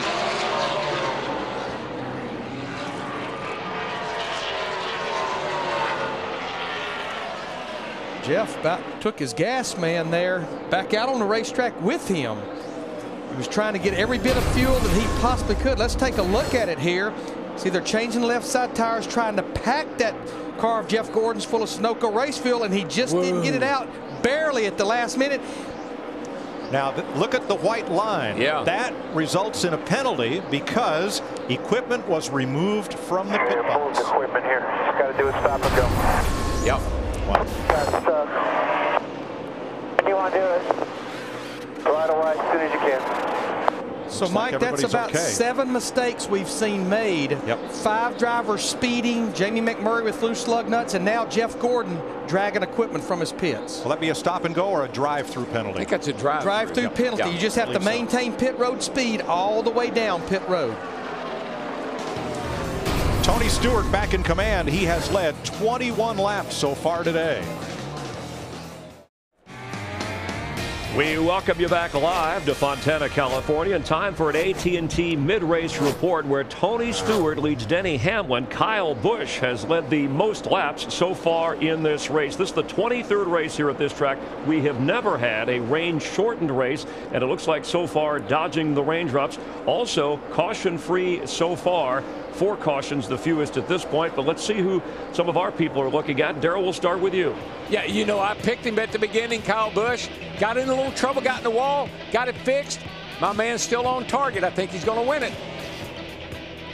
I like Denny Hamlin. He won everything we had yesterday. He's the fastest car here. Thought he was going to be able to drive up to the front and hold him off all day long. That isn't working, but watch for Denny to rebound here in the second half. Mike, when we run over half this race, caution-free, 3 sets of green flag pit stops, you better eliminate mistakes like Jeff Gordon just had. Dick Berggren.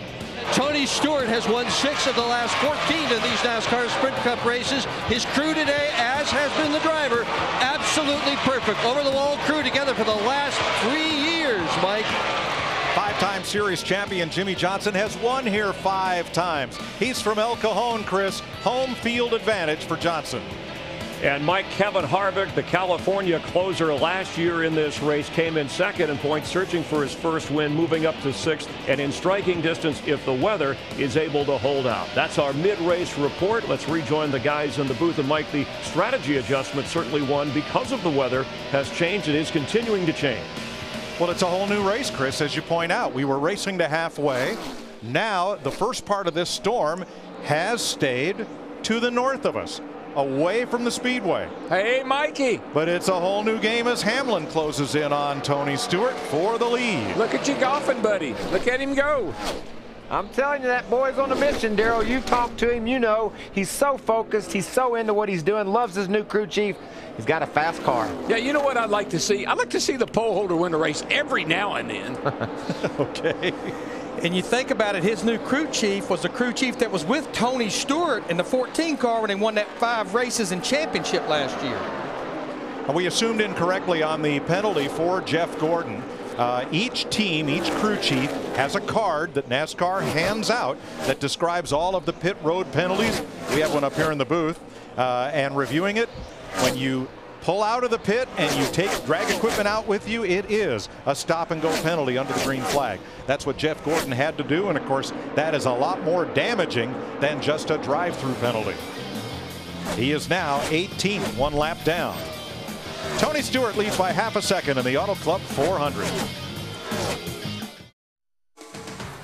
The Auto Club 400, presented by 5 Hour Energy, is sponsored by Sprint, proud sponsor of the NASCAR Sprint Cup Series. 121 laps complete under green. Jeff Hammond standing just inside turn number 4, keeping the Orange Cohen Company there. And watching the attitude of these cars as they come off the corner, as Tony Stewart leads Denny Hamlin by 1 second, Kyle Busch by 5 seconds. This is the longest ever stretch of green flag racing at Auto Club Speedway. 122 laps caution free so far. Last time we had a caution free Sprint Cup race was October of 2002 at Talladega. Dale Jr. went to victory lane. I just continue to look at Tony Stewart, and as we're riding with Clint Boyer now in the 15 car, Clint's back in the 14th position. But back to Tony Stewart. Think back to August of last year. He had not won a race in 2011. He said, "We do not belong in the chase. We will not do a service to our race team being there." He makes the chase barely, wins 5 races, wins a championship, and look, he's picked up right where he left off the end of last year. And I have inquired across the board, team members, other competitors, what do you think made the difference? And every one of them, to a man, says, rain down here in 3. Rain in 3. We got weather here, boys. Raindrops in turn number 3 put us under caution for the very first time today. Here's Jimmy Johnson. Let's see what we see on the lens of the what was on board camera. There you go. There it is. Okay, Mr. Crew Chief Larry Mike Reynolds, what are we going to do? We got some rain coming. We need some tires if they go back. We got to stay out, right? Well, I think we do, as long as it's raining, Michael. Now, if I'm maybe Martin Truex Jr., Mark Martin, Casey Kane, Matt Kenseth, Clint Boyer, 3 of those Michael Waltrip race cars, I maybe possibly come on in, get my tires, get my fuel, and then see what happens from there. What have we seen most of this year? Staying out on old tires. Track position is king. Stay out on old tires, and you probably got a good shot at hanging on to the lead. But this is the most we've seen those tires fall off, Darrell. This is old school racing. You get a few laps on those tires, you start to slip and slide, things fall apart on you. Well, the first caution of the day comes with 15 cars on the lead lap, and A.J. Allmendinger will get the Aaron's lucky dog. You don't need credit. All you need is Aaron's. So when we restart, it'll be 16 cars on the lead lap.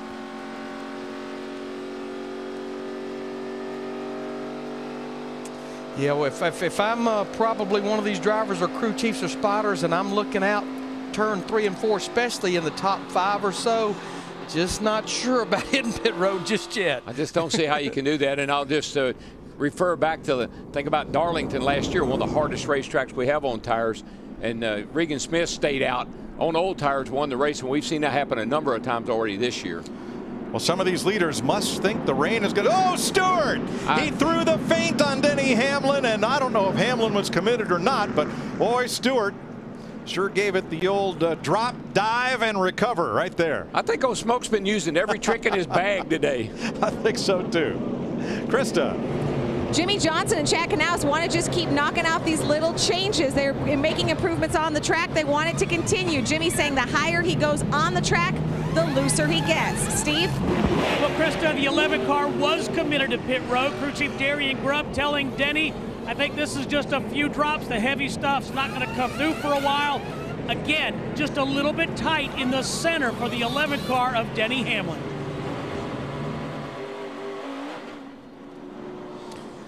Well, all of those drivers are banking that we're going to go back racing. Let's see, is it raining or is it not? Here comes Stewart into the pits. But Hamlin is pretty committed right there. I mean, he's down there, he's pretty committed. If anybody got snookered, it might be the 18 car not deciding what to do. There's another look at it. You see Hamlin, there's no question in his mind, he's coming. And one driver I saw that seemed like he was not committed, he was not playing their games, Jeff Gordon in that 24, he looked like he definitely was going to stay out, and he did. And another miscue on pit road. A tire rolled away from Matt Kenseth's pit. Penalty for the 17. Urgency. Rain here at the Auto Club 400 with 73 laps to go as we welcome you back live to NASCAR on Fox in the Hollywood Hotel with Michael Waltrip, Chris Myers, our storm scout, Rick Dickert, keeping an eye on things at the weather map, our expansive Hollywood Hotel weather center where the green is not good. Hey, fortunate, Rick, we've even been able to run this much. Give us the latest. Yeah, very fortunate. You could see the leading edge of this major Pacific storm just starting to move across the speedway. Generally light to moderate rain. There's a speedway. Here's the band that's moving through Fontana now. More of the same. I'd say another 15 or 20 minutes of this light shower activity. Looks like there's a little break there, but beyond it, all this activity is moving from the west towards the east and slowly from the south to the north. So it will gradually move over the speedway. This is just the leading edge of it. So pretty much more of the same in terms of what they're seeing out there now for the next 15 or 20. All right, then it gets heavy. It will definitely get heavy. The atmosphere is going to moisten up. The rain will likely increase over the next hour or so. And then once this band moves over, it's going to be raining pretty consistently. As we've mentioned, we've never had a rain-shortened race here in California. There have been postponements and races that have been carried over and completed. So we may be looking at that based on the next 15 or 20 minutes as the rain continues to fall rather lightly now. Tony Stewart, your leader over Kyle Busch. Kyle has led the most laps today, 80. Tony Stewart, 40 plus. Dale Earnhardt Jr. currently running third.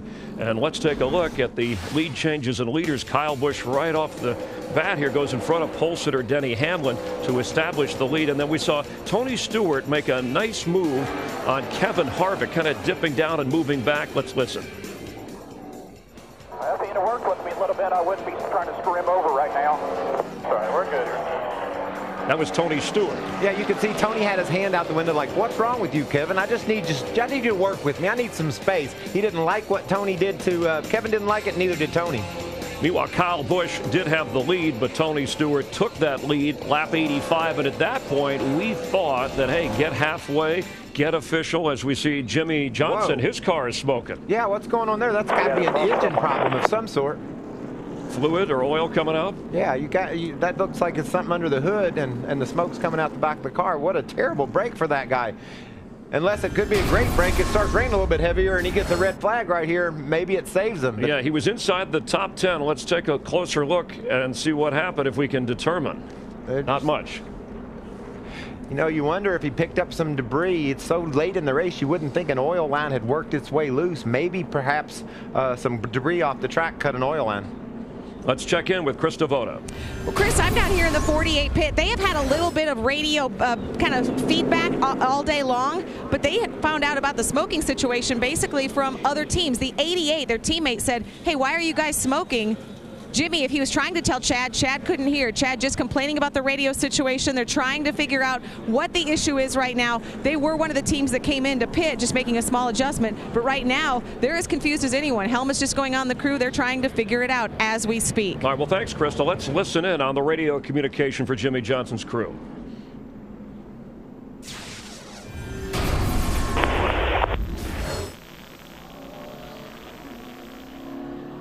got oil coming out of our car somewhere.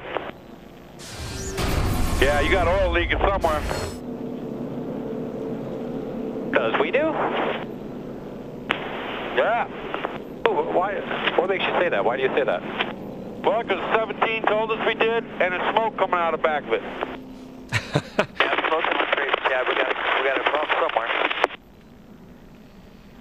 Not exactly scientific, but eventually you figure it out. You can also see the raindrops. Jimmie Johnson in the last 3 races has had the best average finish of any driver. And, of course, the great news this week with only the fine, no points or suspension for Team 48. You can see him shutting the engine off there in case there is some oil running out of it. It'll not damage the engine. But what a break this could be. He's running in the top 10 right now, Chris. The rain's falling. They stop this race and he doesn't lose any more points after gaining 25 earlier in this week.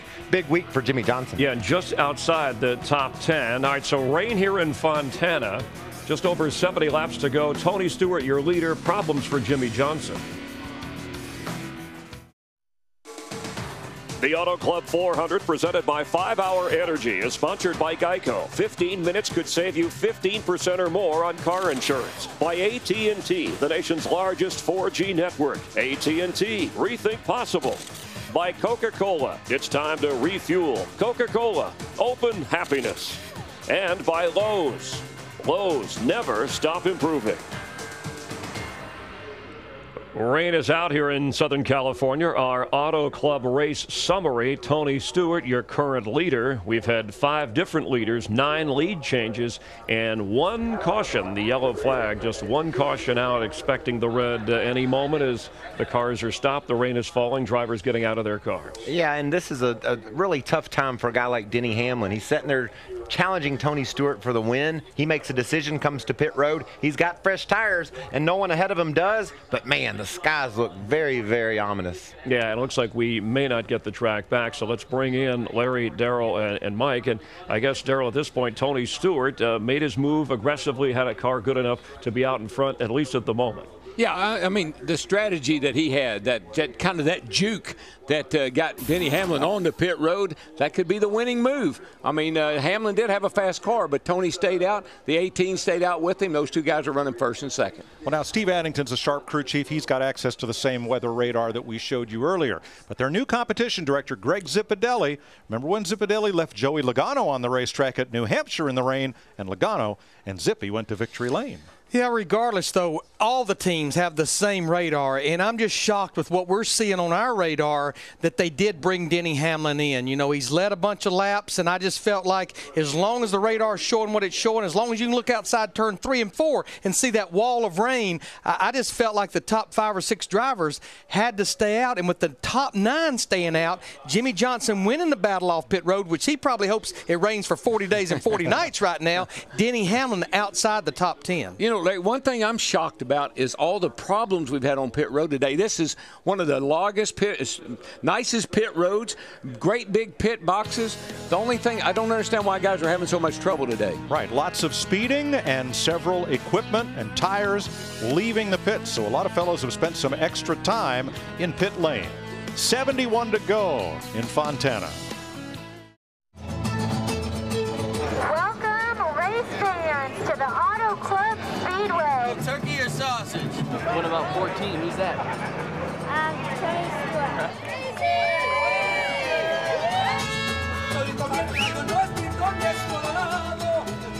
And we're glad you're with us for NASCAR on Fox. At the moment, blue skies greeted the drivers when the day started, but the rain has moved in, so 71 laps to go officially in the race. And Tony Stewart, who on lap 85 went ahead of Kyle Busch, is your leader, with Dale Earnhardt Jr. currently running third. Matt Kenseth, who also had a pit violation like Jeff Gordon, your Daytona 500 winner. He's familiar with rain.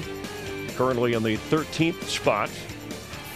Brad Keselowski, last week's winner.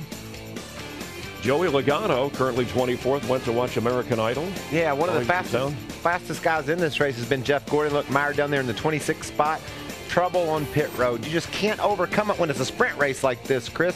Green flag pit stops, a lot of opportunity to make mistakes. Some were made here today. All right, the race leader, Tony Stewart, who is trying to get his 2nd win of the season already, and this the 5th race, is standing by with our Dick Berggren. Well, Tony, awfully fast today, but do you know how to do a rain dance? No, but I'm going to make a phone call here in a minute to Glenn Stiers at Oshweekon Speedway, see if him and some of the guys up there can help us out. You are messing up your entire image. Here's a guy that's supposed to go really fast once the weather warms up, the tracks get hot and slick, and if it keeps raining today, this should be your second early on in the season. What is going on? I don't know, but I like it. I know that. We've really proud of Steve Addington and all of our guys. This Office Depot Mobile One Chevy is bad fast, so we just got to, doesn't matter whether we get more rain or whether we go back to green. I'm happy with my car. We got a couple good Gibbs cars that are around us too that are pretty fast, so we just got to see what we got. And the driver's pretty treacherous too. That fake you did on pit road where you wound up with Hamlin going down and you didn't. Tell us about that. I don't think I faked him out. I mean, I'm sure he had made the decision already, so looked good though. All right, Smoke, thanks. Steve? Yeah, thanks, Dick. The 11 car, Denny Hamlin, Darian Grubb, they were committed. It might have looked good on television, but in essence, let's explain that. I heard you guys on the radio, and Darian said, we think we just have a few raindrops here. Let's go ahead and pit. Yeah, even if it is a small cell, if it gets the track wet, you're out an hour.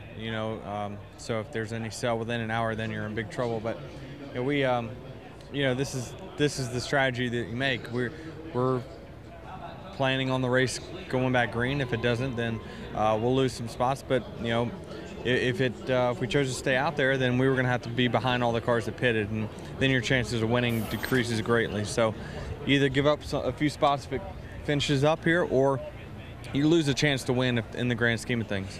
Denny, I heard you all during the race say that the car was tight, but you guys were making progress. Not big progress, but it seemed like every time you stopped, you gained a little bit. Yeah, and we would lose a lot of times somewhere between coming in and leaving. We'd lose 3 or 4 seconds, and we'd have to make the whole run to kind of get that back together. And we finally got to Tony's bumper, and the rain came out. So it just we've gotten our car better. We just are going to keep working on it and see if we can't make it a race-winning car. Thank you, Dave. Appreciate your time. Let's go to Krista. Well, Steve, Jimmy Johnson and team were also making gains on it, and then something happened. What exactly happened inside your race car? We're not exactly sure, but either a piece of debris hit an oil line and knocked the fitting off, or clipped the line and snagged it, and we clipped an artery. Bottom line, it's losing blood fast. It's either that or possibly an oil cooler. Something happened there.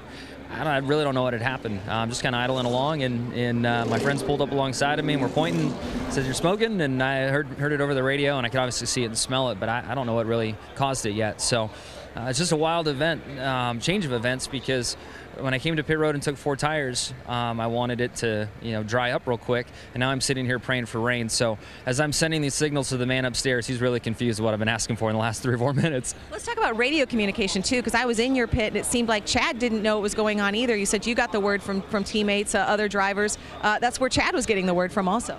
Yeah, for some reason, the inbound traffic to the pit box, my radio traffic, isn't getting to the guys, so Earl is needing to relay what's going on. I can hear everybody fine, but it's not getting to the pit box. So there's a bit of confusion as to what was going on and how big the problem was. And then I came by and he saw the smoke show and knew we had a big problem. Thanks, Jimmy. Jimmy talking about his spotter, Earl Barban. Yeah, he right now is hoping that this weather does not go away. All right, thanks, Kristen, Jimmy. So Michael, if it is called costly, very costly for Jimmy Johnson. Well, if it's called, it's not. It's perfect. He's going to finish 10th. They go back to racing, though. He's got to come in and change an oil line. He'll lose probably 10 laps doing so. Guess how many points that'll cost him, Chris? 25. Like 25 points. Yeah, that's how many he got back earlier this week. He just got that back. What are you, a chief appellate analyst now? We'll watch closely. The weather is part of the story as we take a look at our Hollywood Hotel weather map. All that green is not very good. Green, go, go, go? No, not in this case. And that's Jimmy Johnson's friend right now, as is it's Tony Stewart's. I like the call that Darian Grubb, though, with Denny Hamlin made. He said, we're not going to win if we stay out there. We could win if we pit. I know it was risky, and this picture isn't pretty, but they took a chance to win the race. That's what we talked about all day long. If you're going to be in a championship, you're going to win this championship, you better win me some races. That's exactly what that team did. Kevin Harvick won the race last year here when we didn't have weather problems. He's standing by with our Matt Yoakum.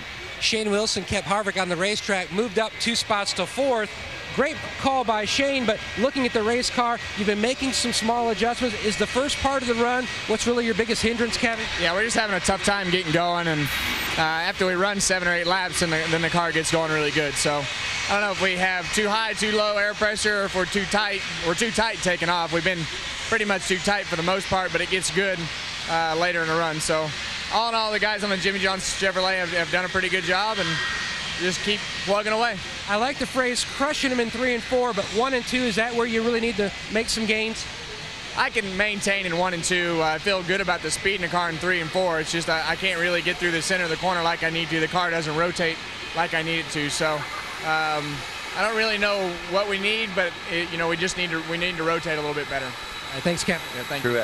Chris? All right, thanks, Matt. I was just talking to Michael about a rain-shortened Daytona 500 winner. We mentioned that on the pre-race show. Just the thought process as we wait this out. The radar doesn't look good. The track doesn't dry fast here. No, it takes a long time to dry this track, and there's a lot of rain in the area. You know what I love, though, Chris? In the Daytona 500 that I won, I had the best car. I was the fastest car, and I won. If it happens that Tony Stewart wins this thing and they call it, the fastest guy won the race, and he deserved to win the race. So there'll be some justice in this victory. All right, still time to sort it out. Meanwhile, Greg Biffle, who was looking for his first win of the year, came in as the points leader, and he is standing by. Chris starting 4th, currently in the 6th position, and you, Greg, talking about making adjustments. Where are you if this race goes back in, and what do you need to do next? Well, I think we're in pretty good shape if we get back going. I don't think we are, but our car runs really well when the grip's high, and we've gotten tight as this race went on, and the track will be a lot freer once we get back going here. So if we do, we'll put 4 tires on it. We might have something for the top 4 guys like we did at the beginning of the day, but 6th, No, we're going to lose a couple points to the 29 if it stops now. But you also know you're racing for wins, but that points lead that you mentioned, very important because we go to Martinsville next week where the points are reset. How important is keeping that points lead and getting that all-important first garage stall? Well, it's pretty important. That'd be exciting to do, but, Martinsville is going to be a tough day for us, too. We felt like we do have a better car. We didn't keep up with the track today. I let it get too tight and haven't kept up with adjustments, but top 10, 6th place is not too bad, I guess. But we want to see it get going because we think we got something for the guys at the front. Thanks, Greg. Chris? Thanks, Krista. Carl Edwards currently 5th, followed by Greg Biffle in our standings at the moment. That's where your Fords are. Tony Stewart in a Chevy, your leader. 4 different winners over the first 4 races, but rain here with Tony in the lead. And we welcome you back inside the Hollywood Hotel and racing from Fontana. That's an impressive leaderboard. Tony Stewart taking the lead at lap 85. And Tony Stewart officially the winner. Red flag rain, a rain-shortened, first ever rain-shortened race here at the Auto Club Speedway. But the second win this season already for Tony Stewart in just 5 races. And what a start for this team. You get a new crew chief. You want things to get off on a good start so that you can build some momentum. Tony's certainly done that with 2 victories. All right, Dale Earnhardt Jr. winds up 3rd, and Chris Devoto is standing by with Junior. Yes, I am, Chris. Dale Earnhardt Jr. had a great race car. I know the last thing I think I heard you say before that last stops, you said, my car is good now. Could you have won this race had it been resumed? We never know what would have happened, but Tony had an awesome car. I thought the 48 he was kind of pulling away from me steadily throughout the entire day, but the track was going to tighten up, and we were sort of preparing for that, and that's something we've really kind of had some problems with this year, and we were getting ready to start freeing our car up pretty good for those last little runs there, and I was happy. The car was fast. We had a great car in practice. Right at the end of the practice, I told the guys this thing's really good, and the Mountain Dew National Guard Chevrolet was great from the drop of the green, and we moved forward all day long. We had great pit strategy, stopping a little bit earlier than most people, gaining some track position that way too. And I know California not always on your list of top tracks, so you got to feel good. Yeah. I like this place, man. It's a lot of fun. Maybe I was thinking results. Yeah. I haven't run as good here as I would have liked to, but I love the racetrack. The multi-grooves, it's a lot of fun to run on. And, it's definitely getting some age on it, but, I think the asphalt out there lasts a few more years.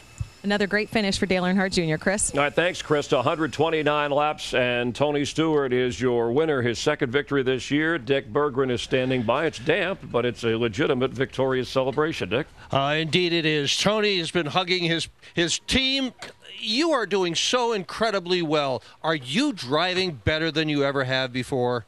I don't know. I'm definitely not I mean, I turned 40 last year, and I'm definitely not losing anything with age here. So, but I've got awesome race cars, and it starts with all of our guys at Stewart Haas Racing and the Hendrick chassis department, and especially here at California, the Hendrick engine department really shows up here. So thank you guys back there in North Carolina and, Office Depot, Mobile One, U.S. Army, Quicken Loans, Outback Steakhouse, Chevrolet, just everybody, and Steve Addington and these guys, and these guys back at our shop. I've been with them most of the winter, and they've been busting their butts, and it's we got really good race cars. All green flag pit stops today, not a single mistake by anybody on pit road. How hard do your guys train? They train real hard. I mean, Joe Patet just he does a great job as our pit stop coach, and we got a really good staff of guys that work these guys out in the gym at the shop, and they do a lot of pit stop practice. So everybody does. I mean, everybody down through here, all these pit crews work really, really hard. But I'm proud of our guys. They're a fun group of guys, and they're one unit when they're all working out at the shop, and then when we get to the racetrack, we're on the U.S. Army Chevy or, the Office Depot Mobile One Chevy. Congratulations, Tony Stewart. 2 wins in the first 5 races this year. Chris? Last year, Tony didn't win until the fall in Chicago, celebrating with Steve Addington his 2nd win already, beating the rain and the other drivers here in Southern California. And he said he was 40, but I'm not losing anything. We'll have more in a moment. Tony Stewart led 42 laps, and the most important when the rains came, moving out in front. So a 129-lap race. He's your winner as we check the unofficial results. You heard from quite a few of these guys. Junior 3rd, Carl Edwards 5th. And look at Kurt Busch in 9th, top 10 for that team. And Jimmy Johnson, he had that Christmas sweater on in the opening, said how much he loved Christmas. It got to feel like Christmas this week. He got 25 points back on his appeal earlier, and now this 10th place with a broken car. That's amazing. And he appeared on Jimmy Kimmel and The Talk. He had a great week back at his home state of California. Brad Keselowski, the winner in Bristol, said, hey, this really isn't my kind of track. Wound up 18th. Fast car for Jeff Gordon, 26th place finish. Those hurt. Another guy that had a good car and wound up in the 30s is Jamie McMurray because of pit road problems. This thing went fast, Chris. You make a mistake, there just wasn't any time to recover from them. And pit road problems also costing Matt Kenseth a little bit later on. But Jeff Gordon, actually running well late and had that problem late in terms of when this race was officially called.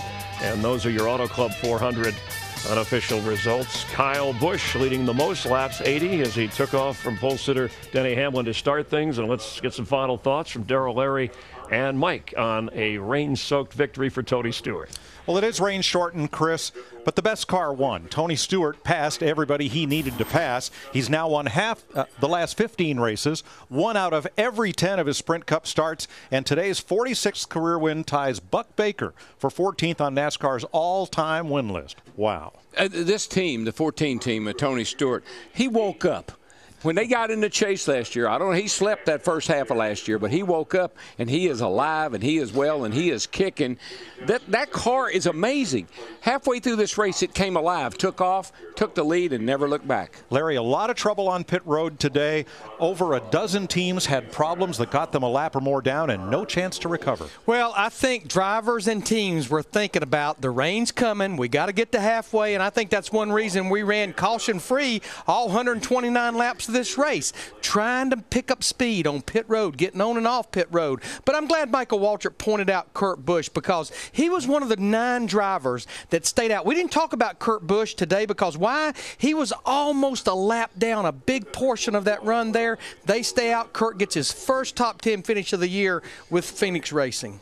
Well, Chris, we talked at the top of the day how vastly different this was from Bristol. And next week we go to our smallest track of Martinsville, Virginia, and that's going to be a lot of fun.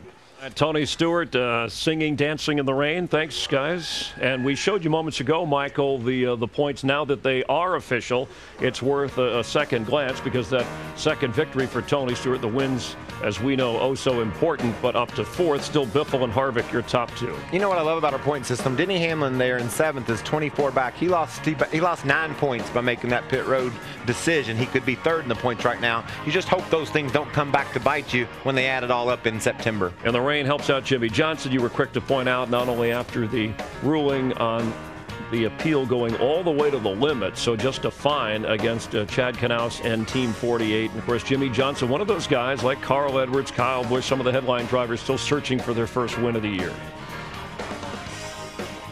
Some final thoughts coming up from Tony Stewart's second victory. You're watching NASCAR on Fox from Fontana, California.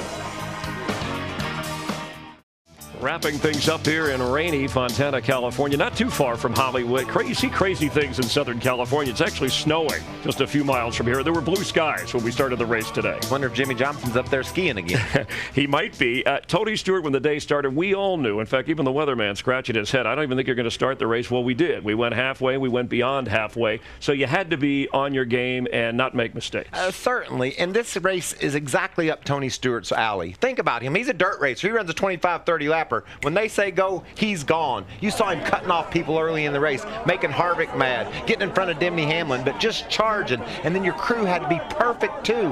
One mistake and you're out. You take a winning car and you finish in the 20s with it like Jeff Gordon did. Jimmy Johnson had a solid day. A lot of guys that you think of that can just charge were right up toward the front. And Tony held on for the win. We go to Martinsville, shortest track, next Sunday. Yeah, I'd like to define who Mr. Martinsville is. Is it Denny Hamlin? Is it Jimmy Johnson? Or will Tony Stewart win again like he did last fall? Yeah, certainly worth watching, and we hope you tune in next Sunday. We'll hope for some dry skies there. That's Tony right behind us. Like he's not getting enough airtime, right? Tonight on Fox, The Simpsons, Bob's Burgers, and then everybody's favorite American Dad.